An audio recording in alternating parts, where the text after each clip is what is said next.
Assalamualaikum warahmatullahi wabarakatuh and good morning. Okay, so for today, we will continue the last topic, okay, for this semester, which is association analysis. So, last week I already give you a video regarding this topic. Okay, for association analysis, we also call it as basket analysis. Why? Because this association analysis always related to the supermarket or groceries shopping. Okay, so that's why it is also known as association no, market basket analysis. So what is market basket analysis? It is a data mining techniques, okay, used to uncover purchase pattern in any retail setting. So we use or we do the market basket analysis to understand the consumer behavior by identifying relationship between the items that people buy. So, for example, people who buy green tea are also likely to buy honey. So, market basket analysis would quantitatively establish that there is a relationship between green tea and honey. So, the same goes for butter, bread butter and jam. Okay, maksudnya kat sini, okay, kalau kita pergi shopping and then kita nak beli roti and then kita beli butter. Adakah kita akan beli jam? So kita nak tengok relationship between these three items. Okay, and why this is important kalau orang yang buat perniagaan contohnya dia nak tahu apa relationship setiap satu barang tu supaya kita boleh set up kita punya uh, apa ni supermarket punya orang kata setting tu antara barang-barang tu adakah dia perlu letak bersebelahan. Kalau dia punya relationship tu tinggi, it means that adalah kalau kita letak sebelah-sebelah, confirm orang kata customer akan beli kedua-dua produk. So adalah lebih baik ia diletakkan bersebelahan ataupun berhampiran uh, di satu kawasan tu. Okey, itu adalah salah satu orang kata kepentingan dalam market basket analysis lah. Selain daripada kita nak tengok apa tu, bukan hanya untuk dari segi jualan saja, tetapi dari segi setup satu-satu kedai tu pun ataupun nak buat promosi. So kita nak kenal pasti apakah uh, apa orang kata apakah hubungan setiap produk yang ada.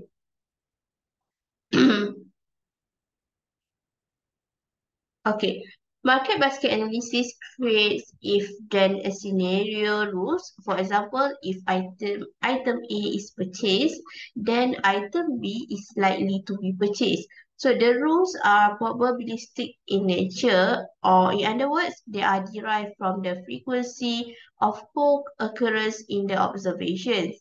So frequency is the proportion of baskets that contain the items of interest. So the rules can be used in pricing strategies, product placement, and various type of cross-selling strategy. Okay, ini macam yang saya dah sebutkan lah tadi. Okay, itu adalah the rules can be used in pricing strategy. And then kalau awak lihat balik, okay, kalau tajuk sebelum ni juga kita gunakan if then rules. Okay, untuk market basket analysis ni juga kita menggunakan if then scenario rules. Okay, contohnya if milk if milk and if if milk and butter is purchased, then the what we call and then cheese will also be purchased. Kita akan tengok mana nak kenal apa tu antecedent, apa itu consequence.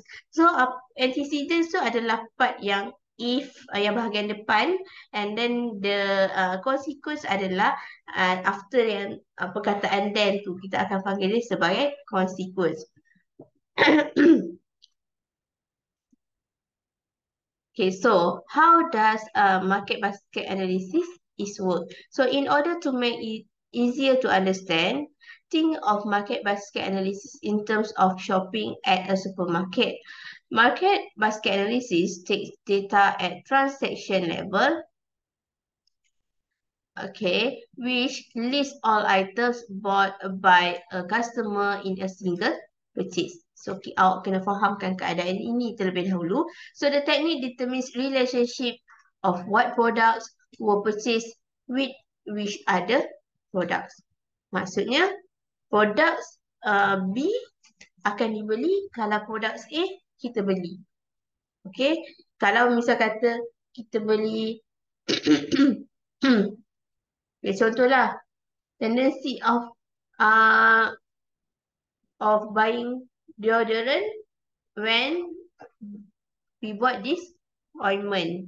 Oh, tak nampak rupanya bila saya tunjuk.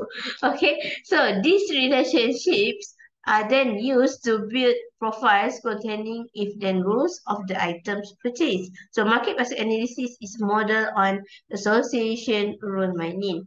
The if, okay, then construct. For example, if a customer buys bread, then he is likely to buy butter as well. Okay, so sebab kita tahu bila okay, kat sini relationshipnya. Kalau seseorang beli roti kosong tu, warnanya macam gardenia, okay, high possibility dia akan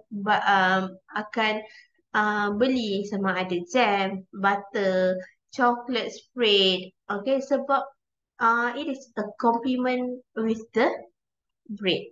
Okay, so association rules are usually presented as, okay, awak nampak tu, itu adalah kita akan gunakan curly bracket. Okay, this is for the first item, for the antecedent, and then the arrow, and then the next, the right part is the consequence. So the if part of the rule, okay, the A above ataupun this is our A.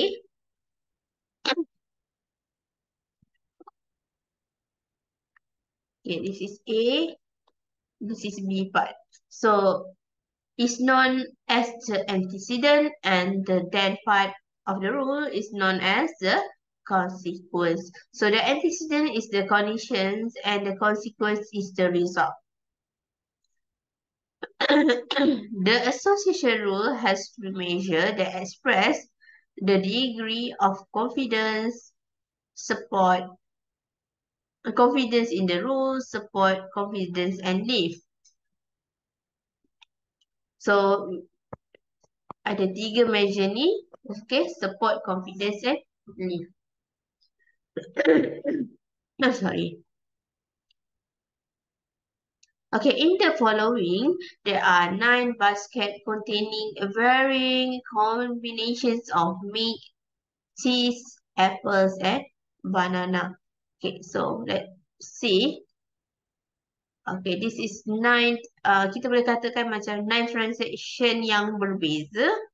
Okay, ada contoh kalau ada 9 orang, ini adalah contoh items yang dibeli oleh the first person, and then second, third, and so forth. Okay, so the first product or the first basket is meat, and then the second product is cheese. Only 2 items, but the second one meats, apple and cheese, and then apples and banana, meat and cheese, apples and banana, meat, cheese and banana, meat and cheese, cheese and banana, and cheese and meat. So the next step is to determine, okay, we want to determine the relationship and the rules. So for explanation purpose, the following tables show some of the relationship. So in total, there are 22 rules for the 9 basket. The complete set of the rules are shown in the explanation of the R stat output. Okay, untuk association analysis ni kita boleh gunakan macam biasalah kita boleh gunakan R jugalah. So untuk R kita gunakan library RStat. So so this is the example of the rules. Okay.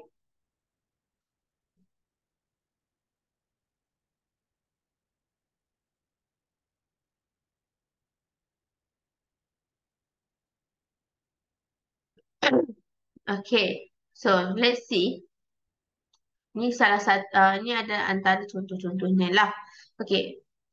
First, kalau kita nak kira untuk make and cheese dulu. So kita tengok make. Kita tengok how many basket containing the product. Tak kisah dia berada di bahagian apa ni? Ni belum menentukan lagi mana satu antecedent, mana satu consequence. Okay. So, kita tengok milk ni tadi, out of 9 transaction, we have 6 transaction containing milk. So 1, 2, 3, 4, 5, 6. Okay, so 6 basket containing milk. So the total basket, total number of basket semua sama lah 9. Okay, so what is support? Support is what is containing either it is in A or in B. A is antecedent and then the B is consequence over total. So we have for me we have 6. Sorry, 6. So first the value of support is 6 over 9. So we got 0.6667. And then for cheese, okay, so this is for single item. So confidence and lift untuk milk ni tak ada lagi. So kita cari confidence and lift ni bila kita nak tengok relationship untuk between the antecedents and the consequence lah. So untuk cheese ni juga from the 9 basket we have 7. There are 7 transactions that have cheese in it, and then it is 7 over 9. Sorry. Okay, what if we want to find milk? Okay, if we buy milk, then the cheese probably will be. If we buy milk, then cheese will be bought too. So, how many basket containing the product A and B? Maksudnya dia dua-dua dalam berada dalam satu transaction yang sama. So, milk and cheese berada dalam satu transaction yang sama. So, 1, 2, 3, 4, 5.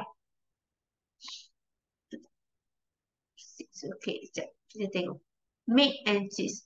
1, 2, 3, 4, 5, 6. Okay. Yes, 6. So 6 over 9. Okay. 6 over 9 is 0.667 tadi. And then the confidence is A and B over A. Okay. A and B. Okay, A and B is 6. And then we know that the value of A, okay, A ni dia punya antecedent. So, make dia, tadi make daripada total 9, tadi ada 6. So, 6 over 6, so the confidence is 1. What about leaf? Okay, leaf kalau awak tengok dekat sini is actually, okay, confidence over B over total. Okay. So, tengok. Kat sini, A and B over A is 1. Lepas tu, you have to divide by B over total. B over total is cheese over total. So, cheese over total is 0.6, 0.7776. Okay. Jadinya, you have to find based on that uh, that formula. So, kalau kita tengok kat sini, 1 over, okay, kita cuba masukkan value, 1 over,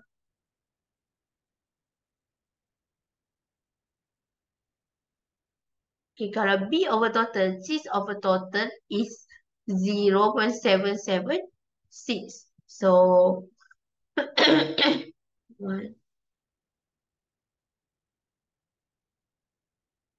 Okay, so, kat value yang ini, okay, for leaf yang awak dapat 1.28 ni is actually, okay, 1, sorry, okay, 1 over 0.7776. Okay, inilah. Ini bahagi dengan ini. Okay, next kita tengok. Okay, kita tengok lagi next example. If apples and milk are bought, then cheese will be bought too. So, kita tengok how many basket containing the product. Kita nak yang ada kedua-duanya, A and B. Apples, milk and cheese. Kalau tengok yang ada ketiga-tiga dalam satu transaction yang sama, apples, milk and cheese is only one transaction. So, 1 over 9. 0.1111. And then, what about the confidence? Because confidence is A and B. Okay, 1 over A. Apples and milk also only 1. One transaction. So, 1 over 1 also equals to 1. Okay, but for leaf, we have to divide the confidence with B over total. So, cheese over total is 0.7776. So, 1 divided by 0.7776 is 1.2857. So, nak kau nampak kat sini, walaupun transaction 1 and 2 tu adalah benda yang berbeza, tetapi dia punya confidence, okay, support, confidence and leaf adalah sama. Okay. Kebetulan sajalah sama. Okay, sebab yang kat sini dia transaction yang pertama dengan kedua ni, kedua-duanya melibatkan cheese lah. Okay, next. Apples. Okay, when we buy apples and cheese, then milk will be bought too. So, apples and cheese, okay, only one basket containing this product. And then for milk, okay, the milk is 0.6667. Okay. So, masih lagi support dia sama, tetap and then confidence dia pun sama. Kenapa sama tu? Sebenarnya sebab dia punya basket daripada 9 out of 9 hanya satu, and then yang milk and then sebab dia over A, apples and dengan cheese ni pun hanya satu saja dia appear out of 9 transaction. So 1 divided by 1 is 1. But the leaf kat sini dia punya value of leaf ni tak sama. Okay. Our B is milk. So 1 over 0.6667. So we got the value. Okay, the leaf value for the third basket is 1.5. So, what is actually support, confidence, and leave. So support is the number of transactions that include the items in the A and B part of the rule as a percentage of the total of number transaction. So it is a measure of how frequently the collection of items occur together as a percentage of all transactions. Okay, so support ni senang lah. Okay, daripada semua transaction, you just find out orang kata the number of transaction, both items, not both item, but all items that we have in the antecedents part and the consequence part occur together in the from all transactions. So we finding the percentage. Okay, so support is A plus B over total. Okay, the formula is very simple for support.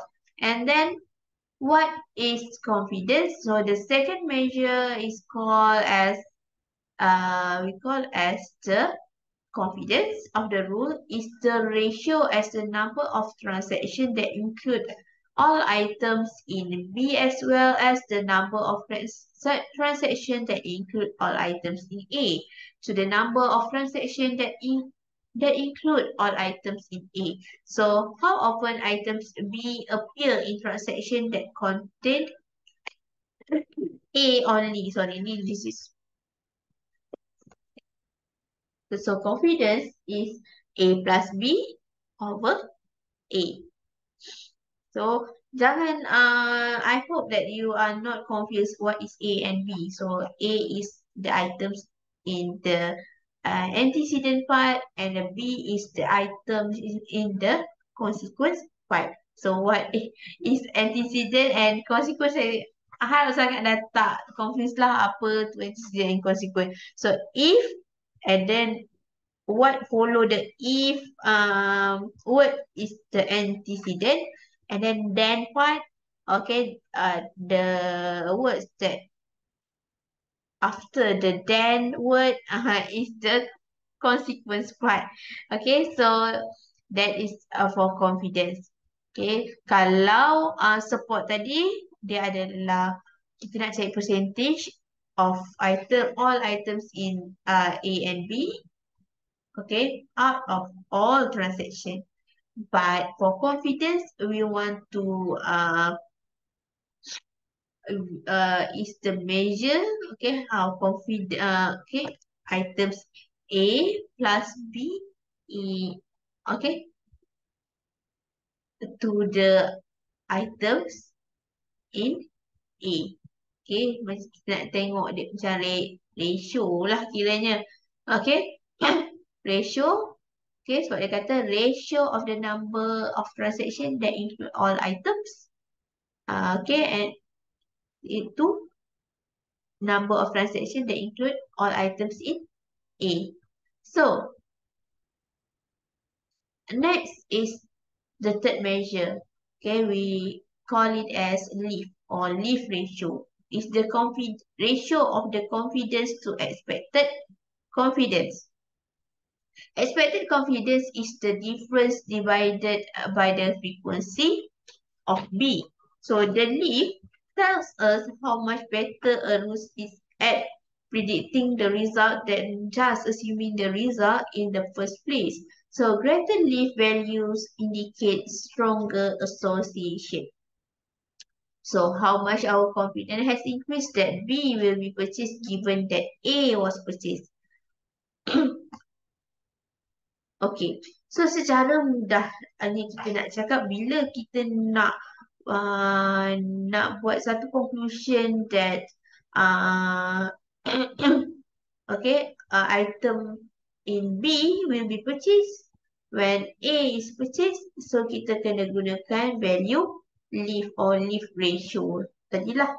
Okay, itu lagi untuk menjelaskan kita punya relationship ataupun association between items in the consequence and the antecedent part. So, Kalau dapat value yang tinggi, yang maksudnya the associations are greater lah. So kalau kita tengok kat sini, okay, kalau kita tengok kat sini, apples, cheese, milk, okay, the leaf, okay, value is greater than, okay, basket 1 and 2.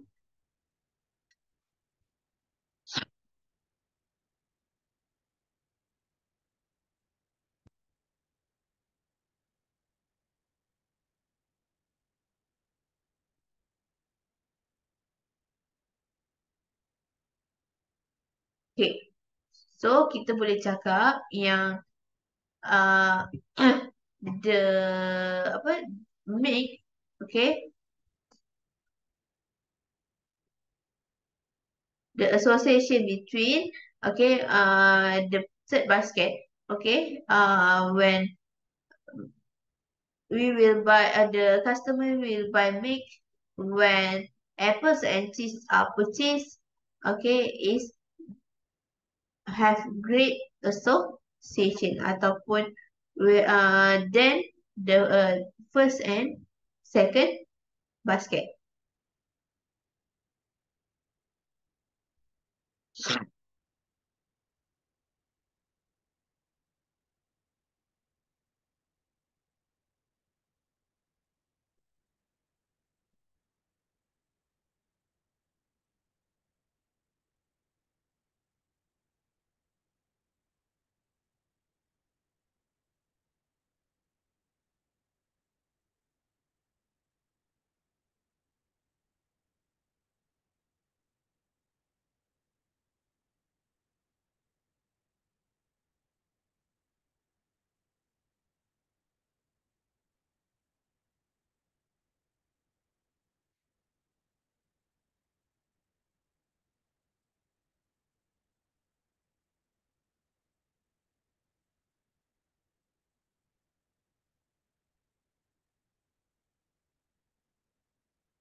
Okay, so this is the practical applications of market basket analysis.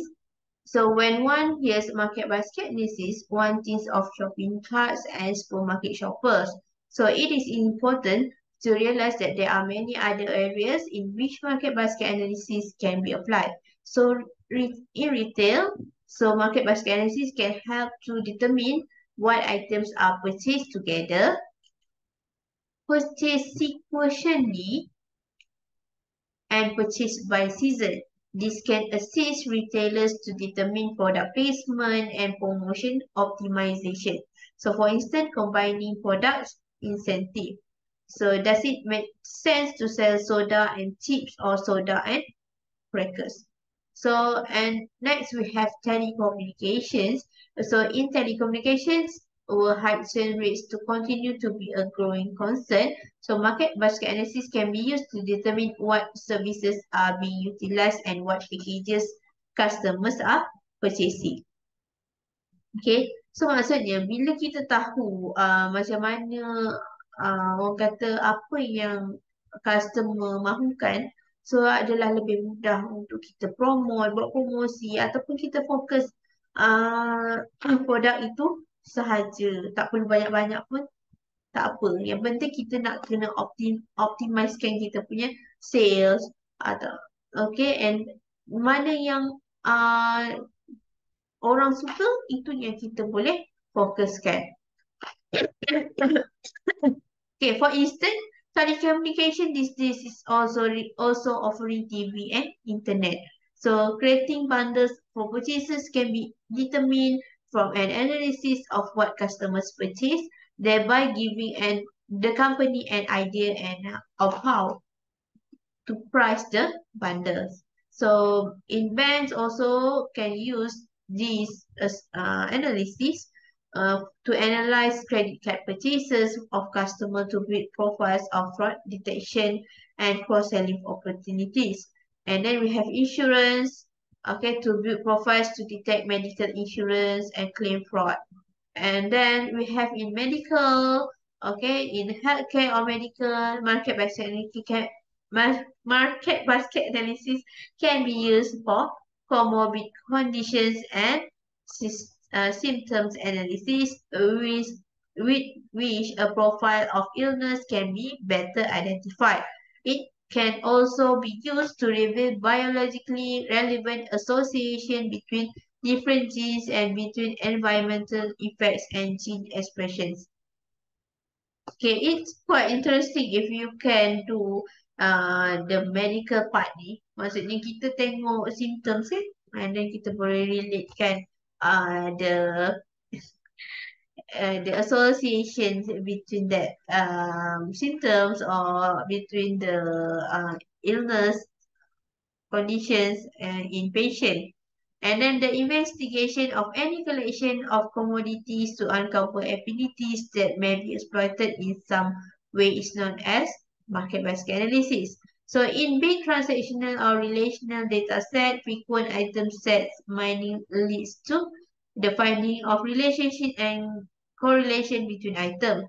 So many commercial decision-making processes such as catalog design, cross-marketing and customer buying behavior research might benefit from the finding of interesting correlation patterns across massive amounts of business transaction records.